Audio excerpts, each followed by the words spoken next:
Hi, and welcome back to Football Made Simple. It was a crucial 3 points for Pep Guardiola's Manchester City, with a 1-0 win courtesy of Riyad Mahrez, keeping them within touching distance of league leaders Arsenal. The XG showed a deserved win, but what was interesting was Pep's strange and at times plain chaotic tactical system, and how exactly he changed things in the second half to make them more effective.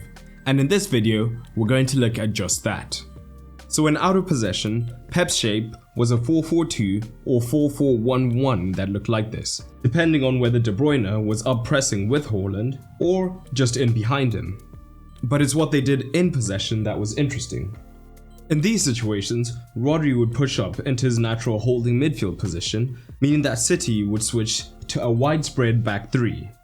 Rodri's positioning also gave Gundogan the freedom to push higher up the pitch, alongside De Bruyne as the men between the lines, meaning generally City's attacking shape looked like a 3-4-3 with a box in the midfield.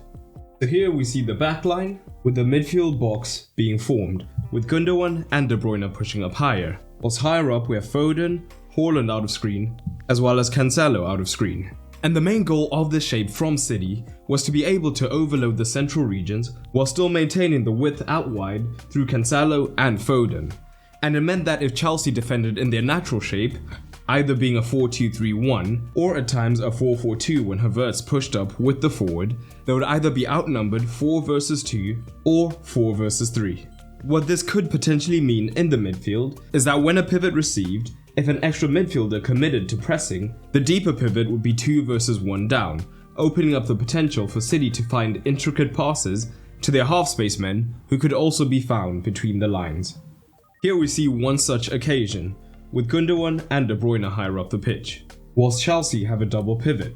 In this case, the pivots aren't even particularly poorly placed, but Rodri is able to break the lines and find one of the two men between the lines. He can subsequently turn and play in Haaland, who then has a decent chance by his standards.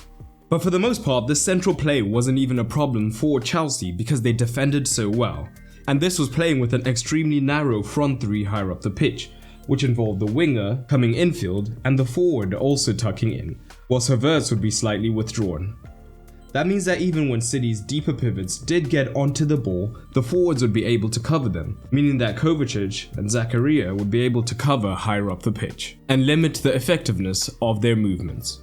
But of course, Pep was far from finished. Instead of keeping Gundogan and De Bruyne in this midfield box, he would push them right up into the half spaces, into the front line, where it wouldn't make much sense for the Chelsea men to drop with them immediately, because this would open up more room in the midfield region.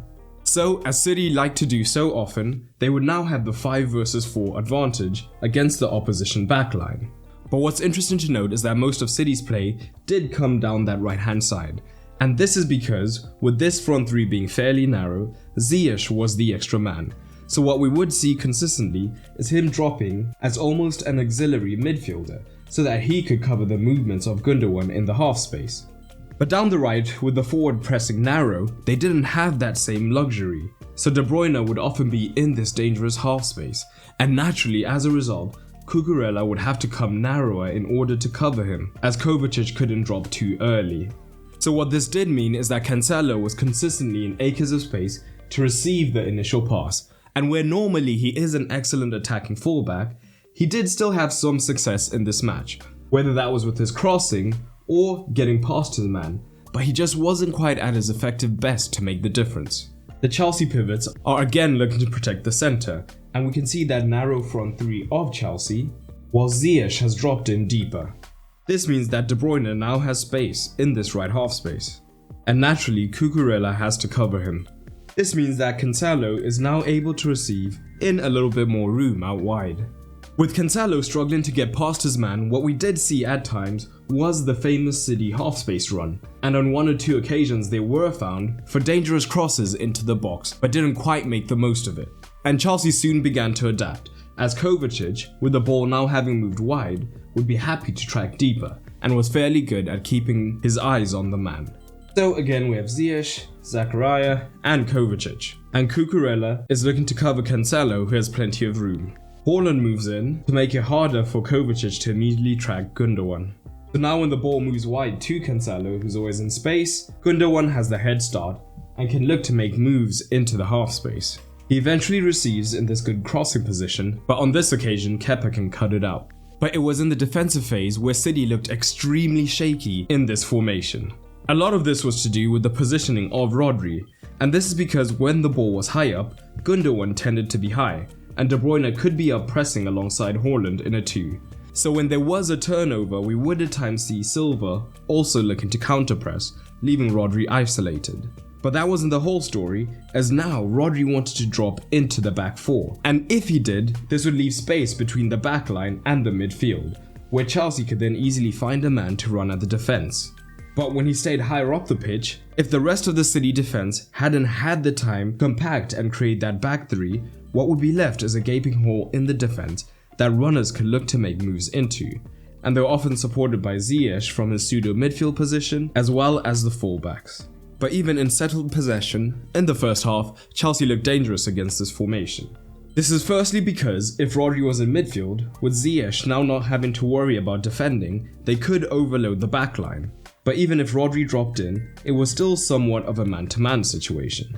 Perhaps most importantly is that the City defenders were highly aggressive, meaning that all 3 or 4 of them were consistently looking to drop with their men when they dropped into the midfield. Again, with the complicated movements of Rodri having to know when to drop in and when to stay in the midfield, this could mean at times gaps were left in behind. Walker and Ake were particularly vulnerable when the wingers dropped deep, as they would always follow, leaving room for runners to move into in behind, also supported by fullbacks and midfield runners.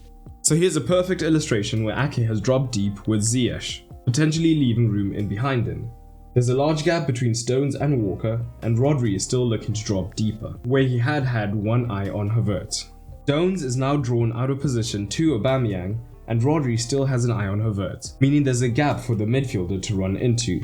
He eventually gets on the ball, and in the central region, Walker would have been 2 versus 1 down. So what changed in the second half? A lot of City's improvement was to do with moving the ball around faster, but Rico Lewis came on for Walker, whilst Akanji came on for Cancelo. But what's interesting to note is that the shape didn't really change at all. The only difference was that now it was Lewis inverting from the right back position to be the second man alongside Rodri, whilst Gundogan and De Bruyne still looked to be higher up in this box, and Stones went from central centre back to right centre back, with Akanji taking that role. One of the crucial things it did mean is that now when De Bruyne pushed up into the half space and Cucurella came central to cover, it was now Bernardo Silva or later Riyad Mahrez who was on the ball in the space, and they were much more dangerous in a 1 versus 1 situation than Cancelo was, and both men were able to get past him fairly regularly. The new shape also meant that Rodri didn't have to worry about dropping back into the backline, and he could stay in the midfield where he is one of the world's best. But what was more important is that City could now more easily control the counter-attack. Again, this is because in this back 3, Rodri didn't have to worry about dropping into the midfield, which left space in between the lines before. So the back 3 could more easily compact when needed. On top of that, if Lewis remained central on the transition, the centre would be well protected, and this would shepherd Chelsea into the wider regions, where Lewis would then have the time and space to drop in, so that they were now in a more traditional back 4 when needed, while still having a holding midfielder ahead of them, thus making progression generally more difficult for Chelsea.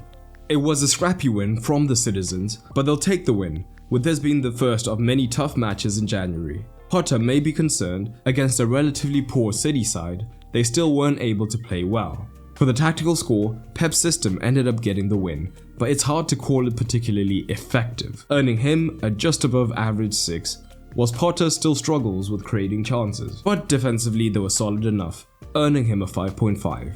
But what are your ratings? Drop them down below. I hope you enjoyed this video, and if you did, you might enjoy the content available on my Patreon. Not only does Patreon help to support the continued production of content, as I am a one-man team, but it also gives you early access to videos that will come on the channel. You'll also get exclusive videos, get to vote on polls, and so much more. And it's cheaper than ever, no longer having a tier system, so everyone on the Patreon gets access to all the content. So head over to patreon.com/footballmadesimple to check it out. But that's all for today, and remember, keep it simple.